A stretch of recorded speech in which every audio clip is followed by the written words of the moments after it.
आप सभी का संहिताज एकेडमी में स्वागत है। और आज के सेशन में हम पढ़ने वाले हैं जो बहुत ही इंपॉर्टेंट टॉपिक है, वो है सेपरेशन ऑफ सब्सटेंसेस। इस चैप्टर में हमको कई तरह के मिक्सचर्स दिए रहते हैं और हमको सही मेथड ऑफ सेपरेशन को चुनना होता है कि किस तरीके से हम उस मिक्सचर के हर एक कंपोनेंट को सेपरेट करें। तो यहाँ पर मैंने सभी मेथड्स को in the form of a table दिया हुआ है। यहाँ पर आपको एक साइड में मेथड्स मिलेंगे, फिर सेकेंड कॉलम में आपको प्रिंसिपल ऑफ सेपरेशन या बेसिस ऑफ सेपरेशन मिलेगा और एग्जाम्पल्स भी मिलेगा। मैंने इसको अप टू 9th ग्रेड के लेवल का बनाया हुआ है यहाँ पे नोट। तो आशा करती हूँ कि यहाँ से आपको बहुत ही मदद मिलने वाली है, क्योंकि हमने देखा ही है कि जो सीटेट पेपर 2 साइंस का जो लेवल है वो थोड़ा सा डिफिकल्ट कर दिया गया है। तो उसी चीज़ को नज़र में रखते हुए मैंने स्टैंडर्ड नोट्स बनाने की कोशिश की है। साथ ही साथ मैं आपको इनके पिक्चर्स भी दिखाती रहूंगी ताकि आपको आसानी से सभी मेथड्स ऑफ सेपरेशन समझ में आए।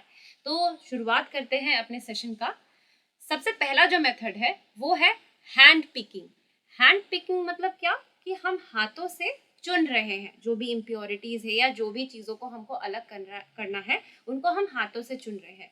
तो यहाँ पर बेसिस ऑफ सेपरेशन या प्रिंसिपल क्या है? Separating slightly larger sized impurities having colour variation.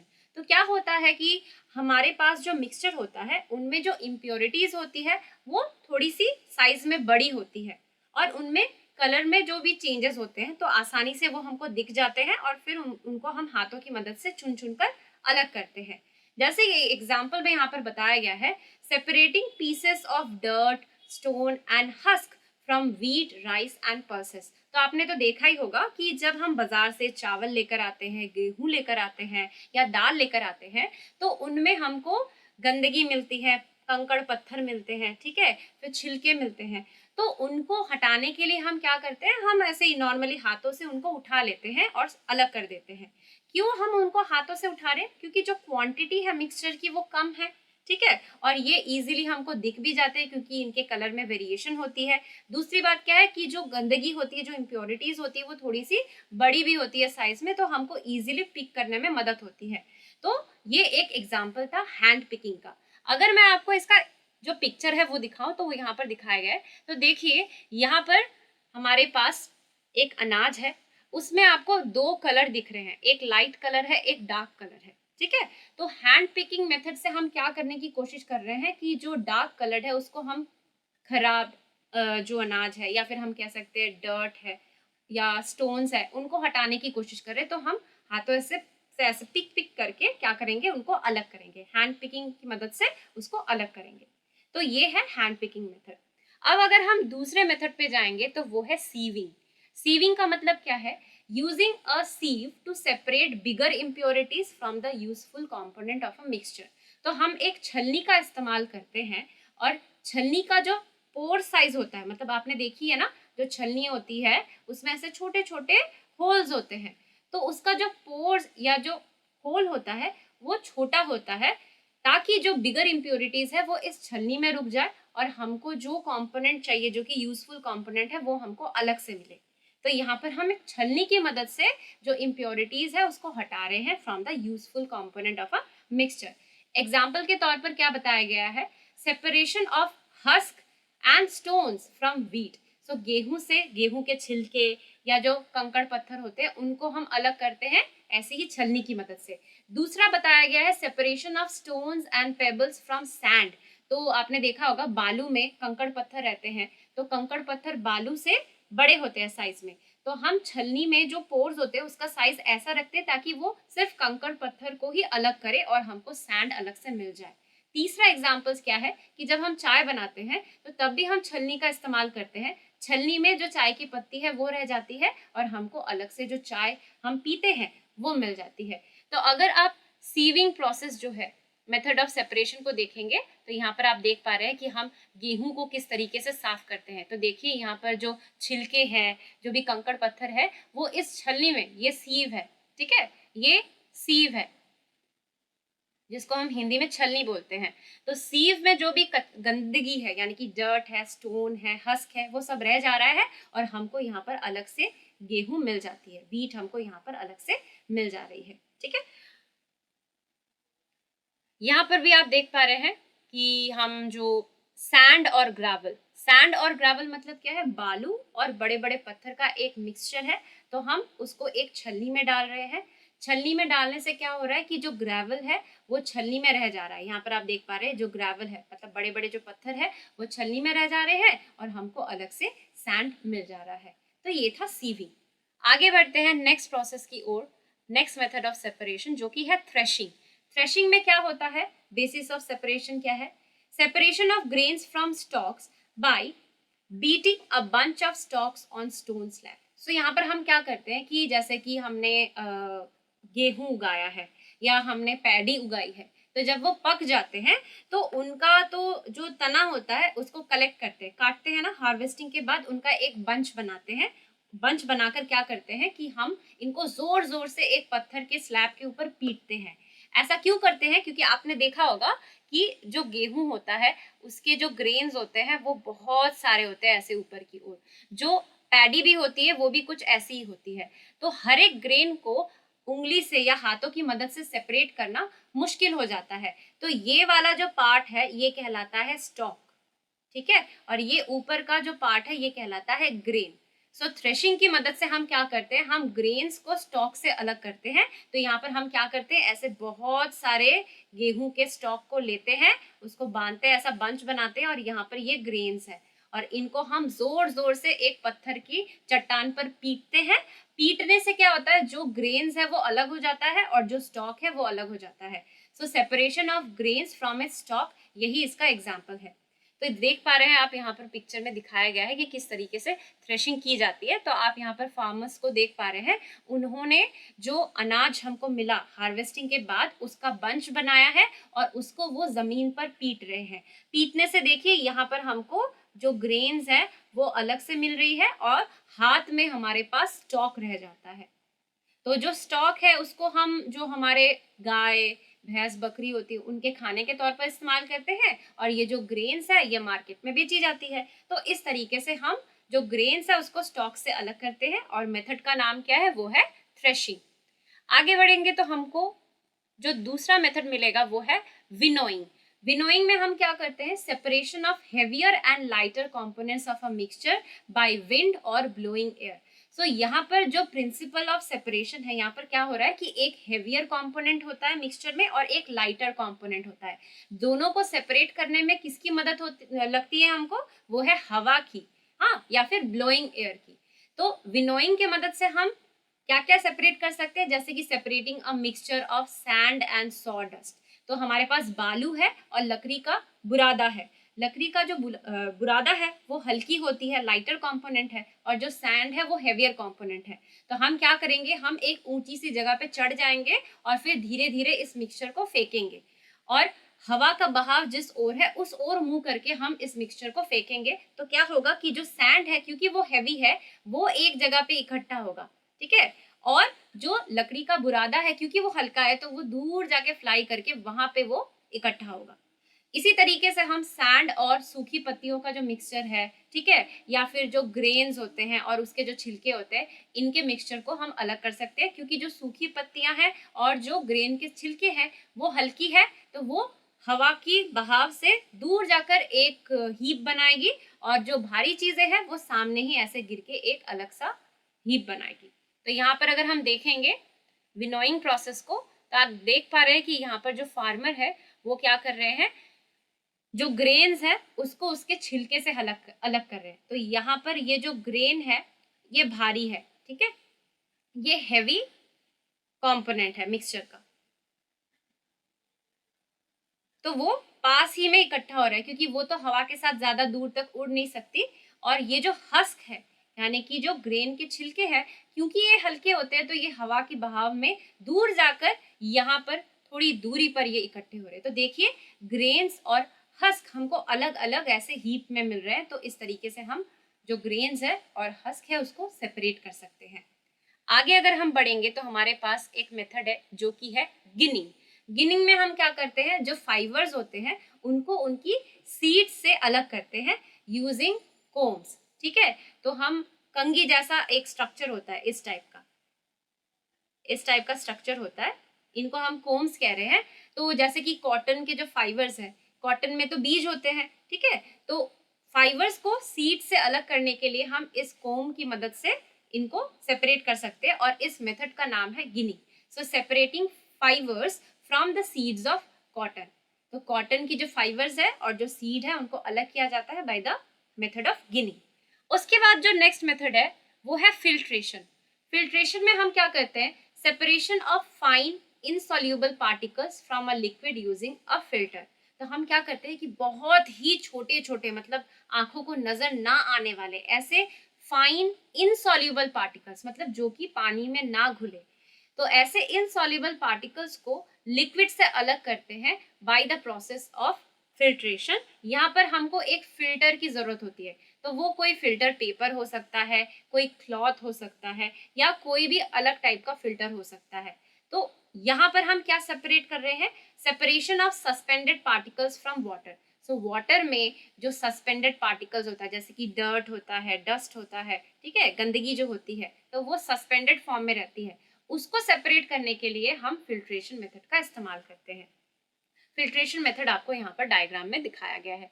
जैसे कि आप देख पा रहे हैं कि हमारे पास यहाँ पर mixture of liquid and solid है, ठीक है। सो लिक्विड में ये जो सॉलिड है ये सस्पेंडेड फॉर्म में है। तो हम क्या कर रहे हैं, हमने यहाँ पर एक फनल को क्लैंप के साथ फिक्स किया हुआ है और फनल के अंदर हमने फिल्टर पेपर को रखा हुआ है। तो जब हम ये लिक्विड और सॉलिड के मिक्सचर को इस फनल के थ्रू पास करा रहे हैं, तो आप देख पा रहे हैं कि जो सॉलिड पार्ट है, हाँ, जो सॉलिड पार्टिकल्स है वो फिल्टर पेपर में अटक जा रही है, क्योंकि फिल्टर पेपर में जो छोटे छोटे पोर्स होते हैं वो इन सॉलिड पार्टिकल्स को आगे बढ़ने नहीं दे रही, और हमको फिल्ट्रेट के फॉर्म में एक क्लियर वाटर मिल जा रहा है।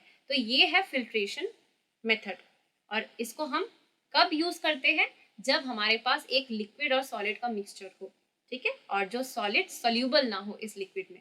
ओके, नेक्स्ट है सेडिमेंटेशन प्रोसेस। सेडिमेंटेशन प्रोसेस में हम क्या करते हैं, separation of insoluble heavier component in a mixture by means of gravity.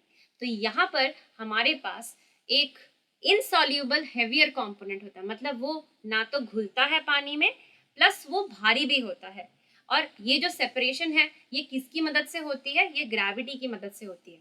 तो सेडिमेंटेशन प्रोसेस का इस्तेमाल हम कब करते हैं, in order to separate mud from water in a muddy water. तो जैसे कि यहाँ पर अगर आप डायग्राम में देखेंगे तो आपको मैंने मडी वाटर दिया, ठीक है। मडी वाटर मतलब क्या है, जिसमें मिट्टी घुली हुई है पानी में, मिट्टी जो पानी में घुली हुई है, ऐसा मिक्सचर मैंने आपको दिया। अब आप क्या करेंगे, इस पानी को 1-2 घंटे के लिए ऐसे अनडिस्टर्ब छोड़ दे, तो आप देखेंगे कि जो मिट्टी यानी कि जो सॉइल पार्टिकल्स है या जो मड है वो ऐसे नीचे सेटल डाउन कर जाता है कंटेनर के बेस में। क्यों, क्योंकि ये जो सॉलिड पार्टिकल्स है या ये जो सॉइल के पार्टिकल्स है, पहली बात तो ये पानी में घुलते मिलते नहीं है, इनसॉल्यूबल है, एज वेल एज ये हैवी भी है, जिसके चलते क्या होता है कि ये by the action of gravity ऐसे नीचे सेटल डाउन करते हैं। तो ऊपर हमको एक क्लियर लेयर मिलता है वाटर का। तो देखिए इस तरीके से हम वाटर और मड को सेपरेट कर पा रहे हैं। तो यही मैंने यहाँ पर सेडिमेंटेशन प्रोसेस के एग्जाम्पल में बताया है। इसी के साथ जुड़ा हुआ एक और मेथड ऑफ सेपरेशन है जो कि है डीकैंटेशन। डीकैंटेशन में क्या होता है, heavier more dense materials sink while lighter less dense materials float. तो जैसे कि आपने देखा कि मड जो था, क्योंकि वो हैवी है तो वो ऐसे सिंक कर जाता है, और जो लाइटर कंपोनेंट है वाटर वो ऊपर फ्लोट करता है। तो ये जो लाइटर कंपोनेंट है, ये जो वाटर है, इसी को अगर हम दूसरे कंटेनर में ले ले, ठीक है, पोर कर दे, ठीक है, विदाउट डिस्टर्बिंग द सेडिमेंट, धीरे धीरे ग्लास रॉड हम यहाँ पर रखेंगे, एक ग्लास रॉड यहाँ पर रखा जाता है, उससे धीरे धीरे पानी जो ऊपर की जो क्लियर लेयर है इसको डाली जाती है दूसरे कंटेनर में। इसी प्रोसेस को हम कहते हैं डीकैंटेशन। सो यहाँ पर ये जो सेडिमेंटेशन और डीकैंटेशन ये साथ साथ चलता है। डिकैंटेशन का मतलब क्या है कि जो ऊपर की ये जो क्लियर लिक्विड पार्ट है, हाँ, जो ऊपर का लाइटर पार्ट है जो फ्लोट कर रहा है, उसको अलग से कंटेनर में ले लेना, उसी को हम डिकैंटेशन कहते हैं। उसके बाद आता है सेपरेटिंग फनल। सेपरेटिंग फनल का इस्तेमाल हम कब करते हैं, जब हमारे पास इमिसिबल लिक्विड्स हो। सो सपोज आपके पास 2 लिक्विड है, दोनों ही एक दूसरे में घुलती नहीं है, जैसे कि oil and water. So oil and water के मिक्सचर को सेपरेट करने के लिए आपको सेपरेटिंग फनल की जरूरत होगी. So immiscible liquid separate out in layers depending upon the density. तो जैसे कि आप जानते हैं कि अगर आप ऑयल को वाटर में घोलने की कोशिश करेंगे तो वो बिल्कुल भी घुलेगा नहीं. प्लस जो ऑयल होता है वो वाटर से क्या होता है, उसकी जो डेंसिटी होती है वो हल्की होती है. तो ऊपर ऑयल एक अलग सा लेयर बनाता है वाटर के, यहाँ ऑयल है और यहाँ वाटर है. ठीक है, तो ऐसे ही ऑयल एंड वाटर के मिक्सचर को अगर हम सेपरेटिंग फनल में डालें और कुछ देर तक उसको एज इट इज रहने दें तो ऐसी दो सेपरेट लेयर्स बनेगी. और फिर हम जो स्टॉप कॉक होता है उसको खोल के अलग अलग जो लिक्विड्स हैं उनको ले सकते हैं. तो सेपरेटिंग फनल का हम इस्तेमाल कब करते हैं? अगर ऑयल एंड वाटर का मिक्सचर हो वहां पर हम इसका इस्तेमाल करते हैं, या फिर अगर हमको आयरन अलग से एक्सट्रैक्ट करना है फ्रॉम इट्स ओर. तो क्या होता है, जो स्लैग होता है वो लाइटर होता है तो उसको हम टॉप से रिमूव कर लेते हैं. ठीक है, और नीचे हमको मोल्टन आयरन मिल जाता है बॉटम ऑफ द फर्नेस में. तो जो लाइटर कंपोनेंट है उसको हम अलग से रिमूव कर लेते हैं और जो नीचे हमारे पास मोल्टन आयरन है उसको हम अलग से सेपरेट कर लेते हैं. वो बच जाता है तो उसको हम बाद में जो स्टॉप कॉक है उसको खोल कर ले लेते हैं. तो सेपरेटिंग फनल का यहाँ पर डायग्राम आप देख पाएंगे. यहाँ पर एक्चुअली जो सेपरेटिंग फनल जैसा दिखता है वैसा नहीं है. सेपरेटिंग फनल थोड़ा सा ऐसा दिखता है, इस टाइप का उसका यहाँ पे ओपनिंग होती है, इस टाइप का दिखता है. यहाँ पर नॉर्मल फनल से ही दिखाया गया है. तो देखिए जैसे कि आपके पास ऑयल एंड वाटर का जो मिक्सचर था उसको अगर आप थोड़ी देर के लिए अनडिस्टर्ब रखेंगे तो आपको ऊपर ऑयल की लेयर मिलेगी और ठीक उसके नीचे वाटर रहेगा, क्योंकि वाटर की जो डेंसिटी है वो ऑयल से ज्यादा है, इसलिए जो ऑयल है वो वाटर के ऊपर एक अलग सा लेयर बनाती है. अब आप यहाँ पर देख पा रहे हैं, यहाँ पर एक स्टॉप कॉक है. इसको अगर आप ओपन करेंगे तो जो वाटर है वो धीरे धीरे धीरे धीरे ड्रिप करते करते इस कॉनिकल फ्लास्क में भरती रहेगी. जब ये ऑयल वाली लेयर आनी होगी तब आपको ये जो स्टॉप कॉक है इसको बंद कर देना है, जिससे क्या हो जाएगा, हमको ऑयल अलग से मिल जाएगा और कॉनिकल फ्लास्क में वाटर हमको अलग से मिल जाएगा. ठीक है, तो सेपरेटिंग फनल कुछ इस तरीके से काम करता है. आगे बढ़ते हैं नेक्स्ट मेथड ऑफ सेपरेशन की ओर. जो नेक्स्ट मेथड है वो है सेंट्रीफ्यूगेशन.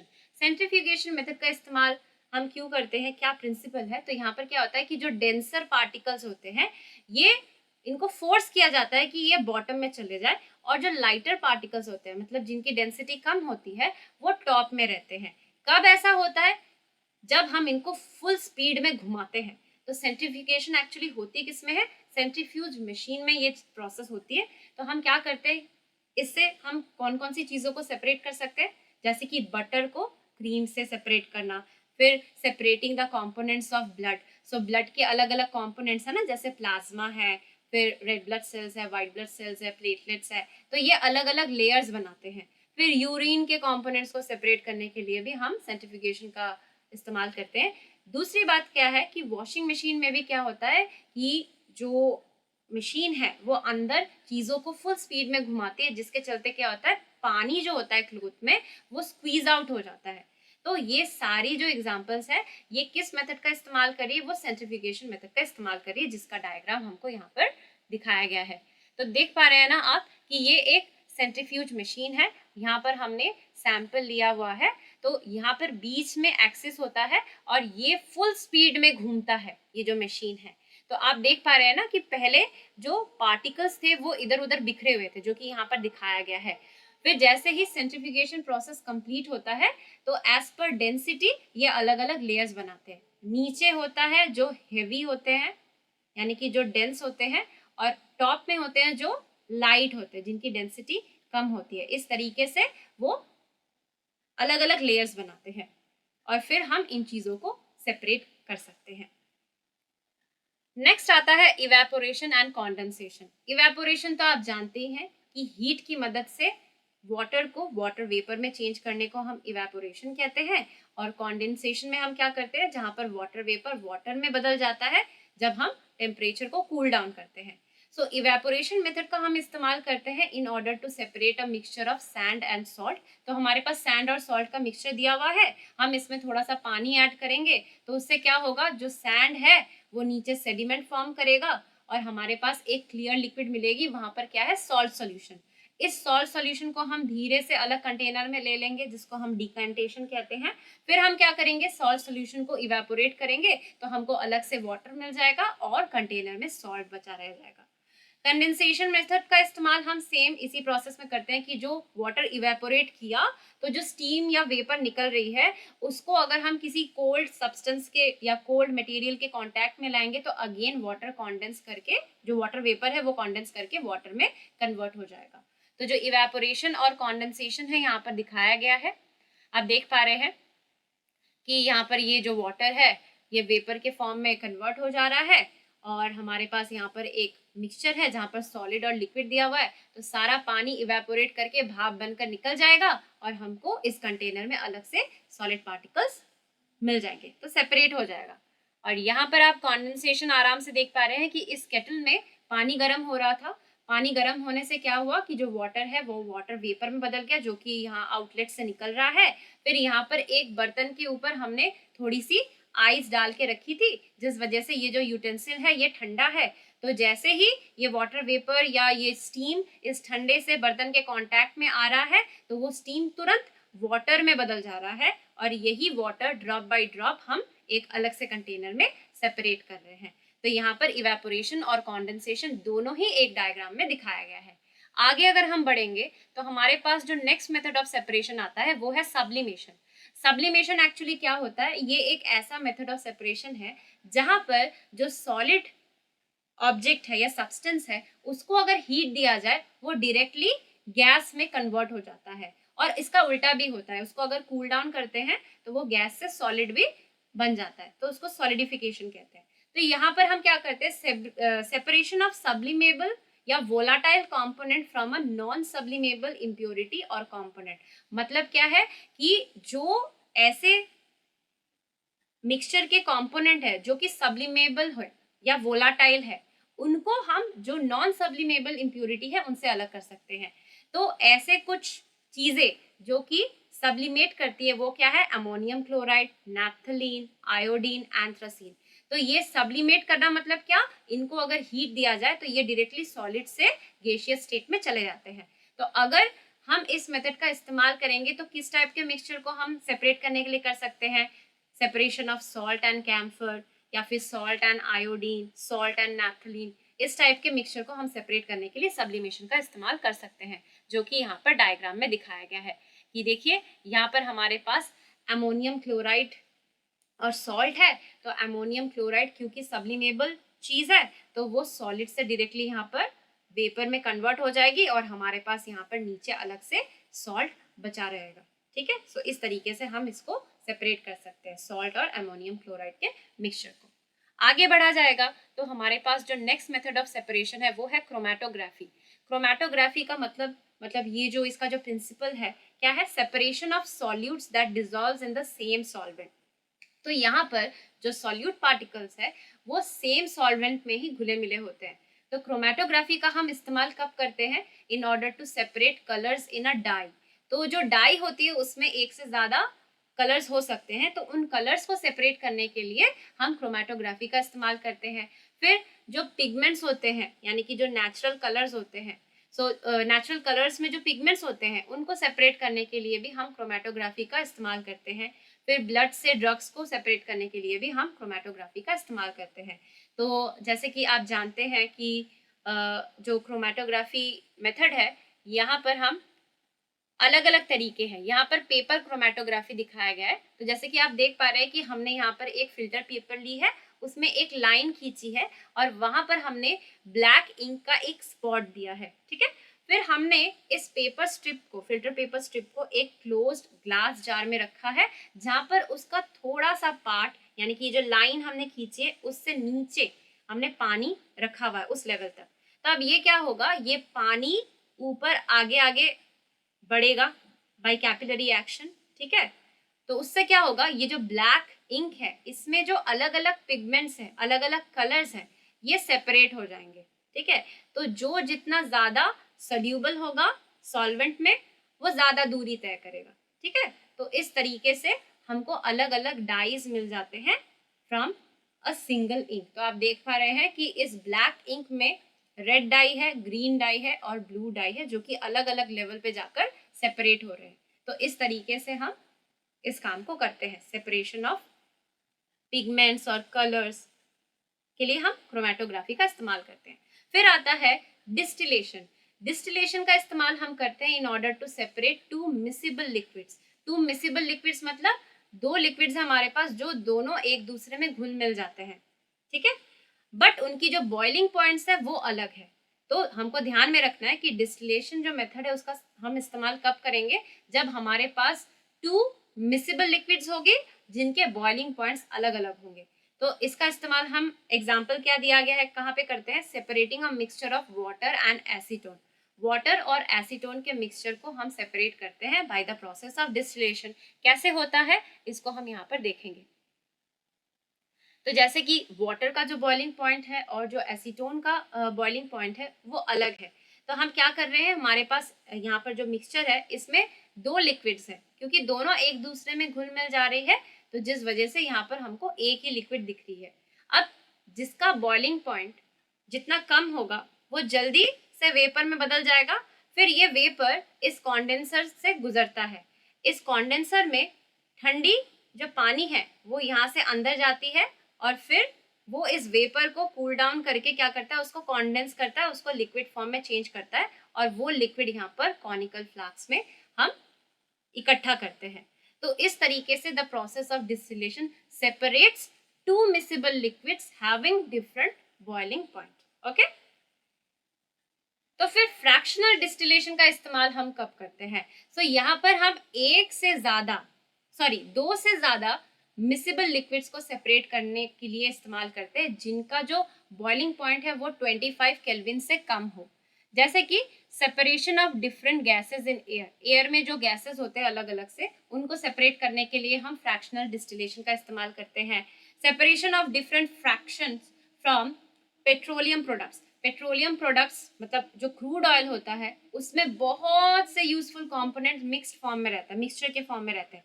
उन सभी को अलग करने के लिए हम फ्रैक्शनल डिस्टिलेशन का इस्तेमाल करते हैं।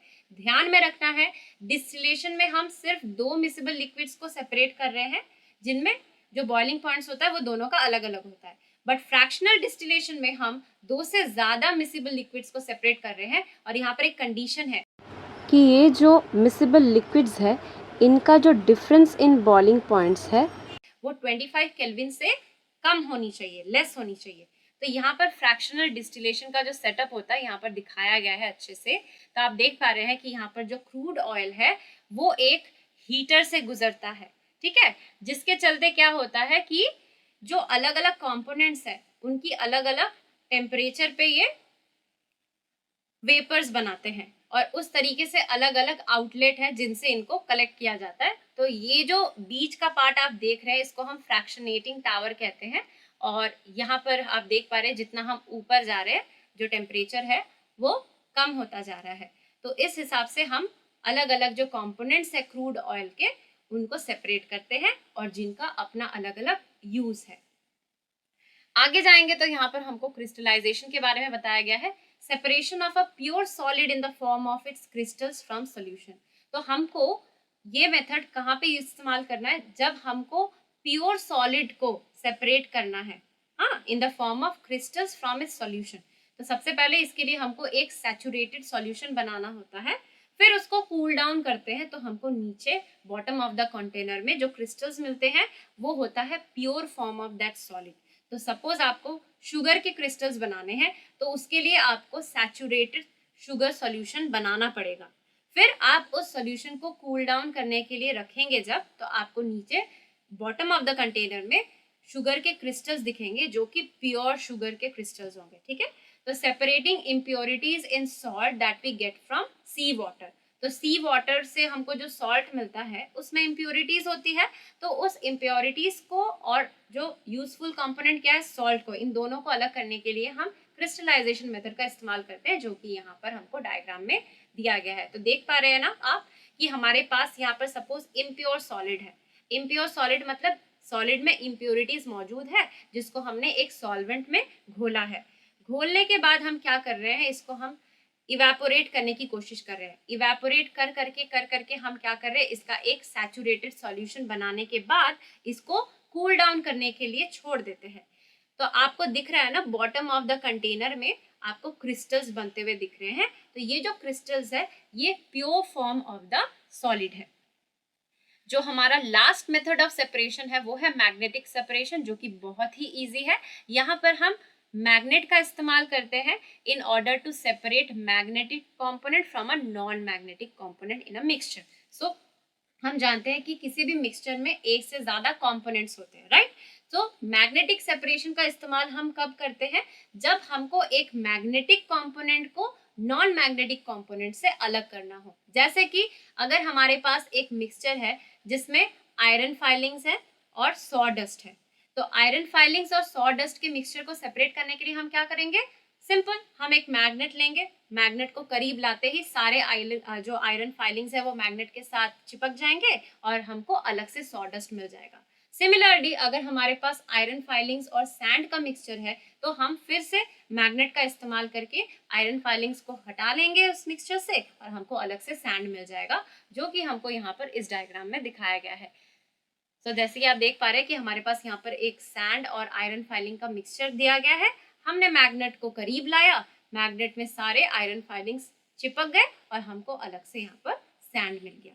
तो इसी के साथ मेरा आज का सेशन यहीं पर समाप्त होता है। आशा करती हूँ कि आपको मेरा आज का सेशन पसंद आया होगा। अगर पसंद आया है तो मेरे वीडियो को लाइक एंड शेयर कीजिए, मेरे चैनल सनीताज एकेडमी को सब्सक्राइब कीजिए और जो बेल आइकन है उसको प्रेस करके रखें ताकि आपको मेरी वीडियोस की अपडेट्स टाइम टू टाइम मिलते रहे। मिलते हैं ऐसे ही सेशन के साथ अपने नेक्स्ट सेशन में। Till then take care and bye bye.